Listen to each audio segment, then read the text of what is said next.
In the winter of 1947, a county health inspector in rural Kentucky walked into a cabin that would haunt him until the day he died. What he found inside wasn't just poverty or neglect. It was something far more disturbing. 3 generations of a family living under one roof, but the family tree looked nothing like what nature intended. Brothers married to sisters, cousins bearing children with cousins, and at the center of it all, 2 sisters who had made an agreement that would create the most genetically damaged bloodline their county had ever documented. The inspector's report, buried in courthouse files for over 70 years, contains details so disturbing that local officials refused to make it public during their lifetimes. But death has a way of loosening tongues. Recently discovered documents reveal a story of genetic manipulation, family secrets, and children born into a nightmare they never chose. This isn't folklore or legend. These are real medical records, real birth certificates, and real death certificates that paint a picture of what happens when human beings decide that conventional morality doesn't apply to them. The Whitlock family name still exists in that Kentucky county, though most residents pretend it doesn't. Drive down the old mining roads and you'll find abandoned homesteads where their descendants once lived. The locals won't talk about what happened there, but the courthouse records tell a different story. They tell us about Martha and Sarah Whitlock, 2 sisters who shared everything, including the man who would father children with both of them, creating a genetic catastrophe that medical professionals still study today as an example of what happens when bloodlines become too intertwined to sustain life itself. Martha Whitlock was 19 when she married Thomas Hadley in the spring of 1923. By all accounts, it should have been a normal Appalachian marriage. 2 young people starting a family in the coal mining country of eastern Kentucky. But Martha had a secret that would define the next 3 decades of her family's existence. She had made a promise to her younger sister Sarah, a promise that defied every social and biological norm their community held sacred. Sarah was 17, unmarried, and according to family letters discovered decades later, terrified of being left alone. The sisters had grown up in extreme isolation after their parents died in a mining accident, and they had developed an unusually intense codependent relationship. When Martha announced her engagement to Thomas, Sarah became hysterical. She threatened to kill herself if Martha abandoned her for marriage. That's when Martha made the decision that would doom their bloodline. She told Sarah that Thomas would be husband to both of them. The arrangement wasn't just emotional support between sisters. Medical records from the county clinic show that by 1924, both Martha and Sarah were pregnant simultaneously. Thomas Hadley had fathered children with both sisters within months of each other, and the family began living as a polygamous unit in a remote cabin 15 miles from the nearest town. The births were registered under false names, with Martha listed as the mother of both children to avoid legal complications. What the sisters didn't understand, what no one in their isolated community understood, was that they were creating the foundation for a genetic disaster. Thomas Hadley wasn't just some random man Martha had married. He was their distant cousin, sharing great-grandparents with both sisters. The children born from these unions weren't just half-siblings. They were the product of multiple generations of intermarriage that had already weakened the family's genetic diversity. And this was only the beginning of what would become a 30-year experiment in human genetic degradation. By 1930, the Hadley-Whitlock household had produced 8 children. 4 belonged officially to Martha, 4 to Sarah, though in reality, Thomas was the father of all 8. The children grew up believing they had 2 mothers and calling both women mama, which created its own psychological trauma that wouldn't be fully understood until much later. But the real horror was what was happening to their bodies as they developed. The first signs appeared when the oldest boy, James, turned 12. He developed severe seizures that local doctors couldn't explain. His spine began curving unnaturally, and his growth was stunted so dramatically that by age 16, he looked like a 10-year-old child. Medical records from the county hospital, obtained through a Freedom of Information Act request, show that James suffered from what doctors now recognize as multiple genetic disorders caused by inbreeding, spina bifida, severe scoliosis, and a rare form of epilepsy that occurs almost exclusively in populations with extremely limited genetic diversity. James wasn't alone. His half-sister Mary, born to Sarah just months after James, developed similar symptoms, But her case was even more severe. She was born with what doctors initially thought was a cleft palate, but further examination revealed that her entire facial structure was malformed.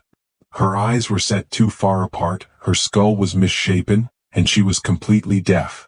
Local church records show that Mary was kept hidden from the community, living her entire life in the family's cabin because her appearance frightened even the most tolerant neighbors. The pattern continued with each subsequent child. Birth defects, developmental delays, and physical deformities became the norm rather than the exception. By 1935, 6 of the 8 children showed signs of severe genetic damage.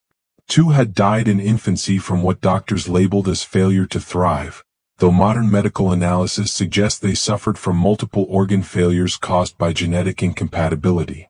Thomas Hadley, witnessing what his choices had created, began drinking heavily and talking about ending the family line forever.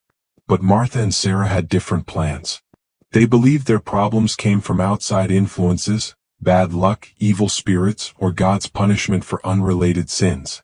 They never understood that they themselves were the source of their children's suffering. In 1940, something happened that should have been impossible, but the Hadley family had long since abandoned the realm of normal human experience. James, the severely disabled eldest son, had somehow managed to father a child with his half-sister, Mary, the deaf girl with the malformed face. The pregnancy nearly killed Mary, and the child that was born defied every medical expectation of what a human being could survive. The baby, who lived only 3 months, was born without fully formed lungs, with organs positioned incorrectly throughout its body, and with a brain so damaged that it never achieved consciousness. The county coroner, a man named Dr. William Patterson, wrote in his private notes that the infant was the most genetically compromised human being he had ever encountered in 30 years of medical practice. But this death didn't stop the family's genetic experiment, it accelerated it. Martha and Sarah, now in their 50s, began actively encouraging their surviving children to intermarry. They had convinced themselves that keeping the bloodline pure would eventually eliminate the family's health problems. They didn't understand that they were doing the exact opposite, concentrating genetic damage until it reached lethal levels. By 1942, 3 more children had been born within the family compound, all from unions between half-siblings or first cousins. These third-generation children represented something unprecedented in American medical records. They suffered from combinations of genetic disorders that doctors had never seen in a single bloodline: club feet, severe mental retardation, blindness, deafness, and skeletal deformities that left some children unable to walk or even sit upright. One child born in 1943 had organs so malformed that local doctors initially refused to believe the X-rays were from a living human being. The child's heart, liver, and kidneys were all positioned incorrectly. And yet somehow the child survived for 2 agonizing years before finally succumbing to multiple organ failure. Dr. Patterson, the county coroner, began keeping detailed records of what he was witnessing. His private notes, discovered in 1998 when his estate was settled, reveal a man slowly losing his faith in humanity. He wrote that the Hadley family had created a laboratory of human genetic destruction and that he felt complicit in their suffering by providing medical care that prolonged their agony rather than ending their bloodline's torment. This brings us back to that winter day in 1947 when County Health Inspector Robert Mills made the discovery that would change everything. Mills had been sent to investigate reports of child neglect in the remote mining community, but what he found in the Hadley cabin exceeded his worst nightmares. In his official report, which remained classified for decades, Mills documented a scene that reads like something from a medical horror story. The family was living in conditions that defied human comprehension. 17 people crammed into a 4-room cabin with no running water, no electricity, and minimal heat. But the overcrowding wasn't the worst part. It was the genetic damage that had accumulated across 3 generations of inbreeding. Mills found children who couldn't walk, couldn't speak, and in some cases couldn't even focus their eyes. He discovered that several of the younger children were the product of unions between siblings and that Martha and Sarah were still actively encouraging these relationships as a way to keep the family pure. The most disturbing aspect of Mills' report wasn't the physical conditions. It was the psychological dynamic he observed. The family had created their own internal logic to explain their situation.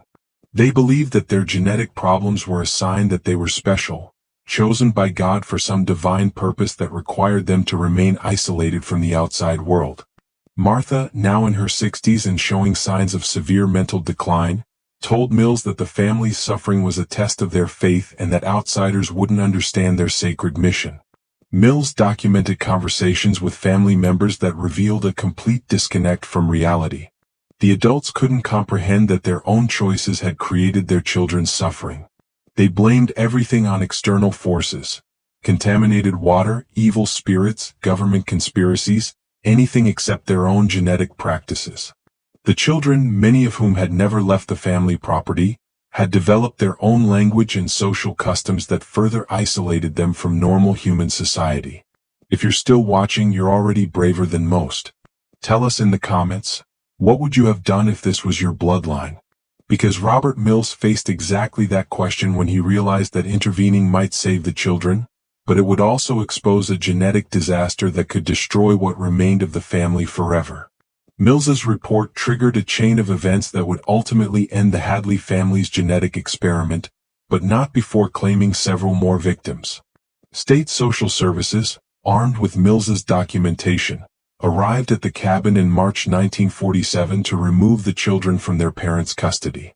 What they found was a family in complete psychological collapse, with Martha and Sarah barricaded inside the cabin with shotguns, screaming that government agents were trying to destroy God's chosen people. The standoff lasted 3 days. During those 3 days, 2 more children died, not from violence, but from medical complications that their severely compromised immune systems couldn't handle under stress. The state officials, unprepared for the level of genetic damage they encountered, had to call in medical specialists from the University of Kentucky to assess which children could potentially survive outside the family environment and which were too damaged to live independently. The medical evaluation results preserved in state archives paint a picture of human genetic destruction that medical professionals had never documented before. Of the 11 children still alive when the state intervened, only 3 were deemed capable of potential rehabilitation.